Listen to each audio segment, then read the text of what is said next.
What's going on, movie goers? If you're new to the channel, my name is Christian. Welcome to C-Roll Productions, you guys. I hope you guys all had a wonderful holiday season. I hope you guys had a fantastic Christmas. You guys got everything you wanted. You got to spend great time with your family, ate some good food, just took some time off to yourself.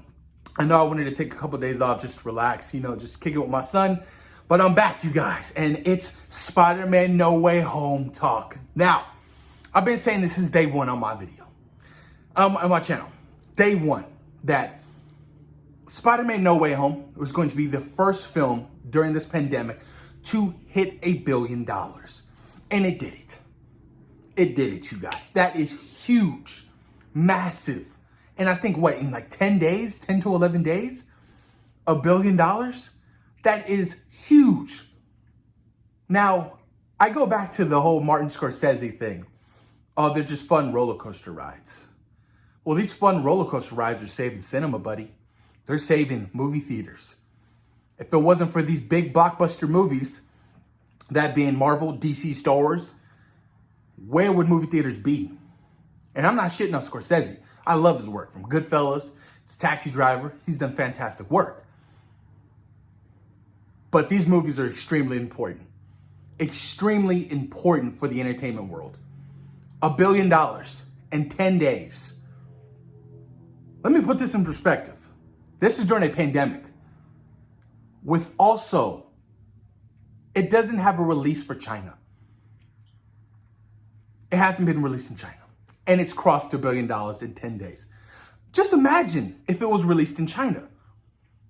I'm pretty sure it would have grossed anywhere between $1.3, $1.4 billion within that 10-day window.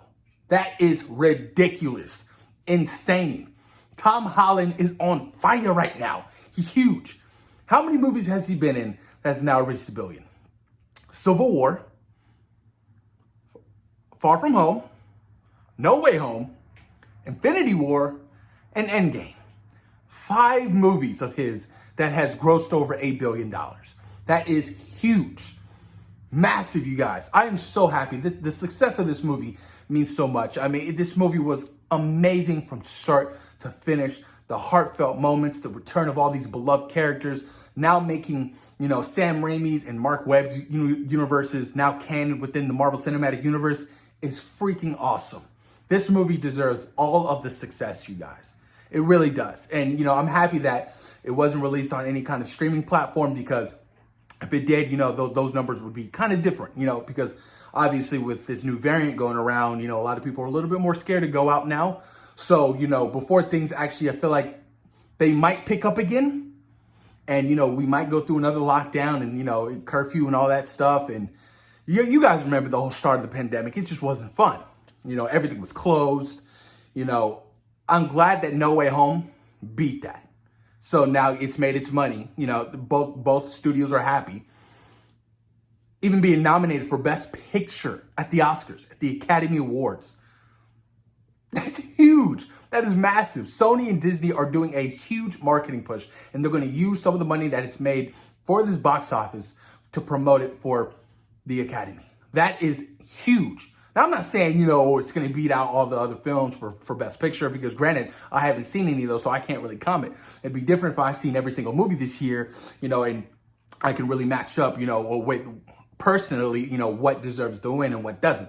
But I'm extremely happy for the studio. I'm extremely happy for the filmmakers. It brought everybody together. It brought back the movie theater experience, which we were really lacking. I haven't felt the way I felt in that theater since Endgame. Endgame felt like 3 years ago. Endgame was just a long time ago. And I miss that feeling of, everybody there for one go. And that's that amazing thematic movie theater experience. And we all felt it. The moments where we all felt sad, and the moments where we were cheering, like we're all one for that 2 hours and 30 minutes. It's just massive, you guys. Cannot wait for Jon Watts to do Fantastic Four, you guys. Like before, I was like, Jon Watts did Homecoming, Far From Home. Those movies are cool, but I kind of want somebody different for, the Fantastic Four. But after this movie, I'm like, oh, hell yeah. I'm extremely excited for what Jon Watts is cooping up over there for the Fantastic Four, Marvel's first family in the MCU. really, really, really excited about it, you guys.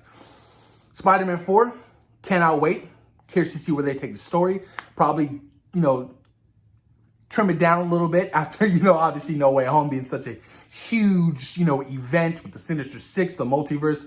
Now we kind of step down, maybe Kraven the Hunter. That's being talked about right now, how Kraven the Hunter is going to appear in the MCU now that everything's all canon and stuff like that, which is exciting. It's a much smaller scale story of Kraven's Last Hunt.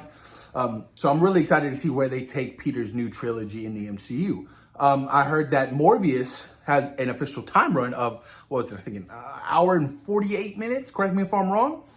That's about 20 minutes longer than Venom Let There Be Carnage, which was extremely short. Look, I'm still looking forward to Morbius. Morbius looks fantastic. Morbius looks fun. Morbius looks badass. Everything I've seen from Morbius so far with the trailers, the posters, it looks good. It looks 100 times better than Venom Let There Be Carnage. That's just the facts. It looks like it's really serious, and the underlining tones of the dark tones of the comic book, that Morbius being a vampire, and I'm really excited to see, and how it transitioned onto film, and how it really transitions into the bigger picture of, what universe Morbius actually takes place in, because you see all these hidden Easter eggs in the trailer. Oh, that universe, this universe, Michael Keaton, oh, that universe. Like, it's really up in the air. We don't know. And as far as make Amazing Spider-Man 3, that is exciting stuff. A lot of people want to see my boy Andrew Garfield return to the role, that being in the Venom universe. Obviously, I know Sony probably really wants to see these two characters interact, being Tom Holland, his universe. I mean, I would love to see it too.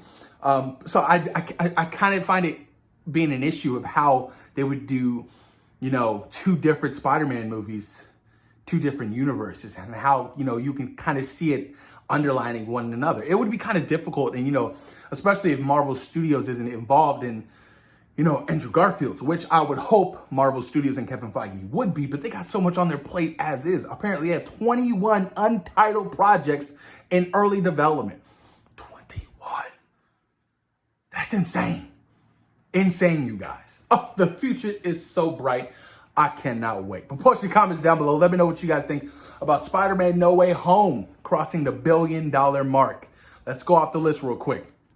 Let me see if I can tell you, off the top of my head, what Marvel movies have crossed $1 billion in the MCU. So you have, obviously, the first Avengers. You have, I think, Iron Man 3. You have Age of Ultron. You have Civil War, Infinity War, Endgame, Black Panther. You have, oh my God, Captain Marvel. None of the Guardians, I think, ever made over $1 billion. Far From Home. Did Homecoming make $1 billion?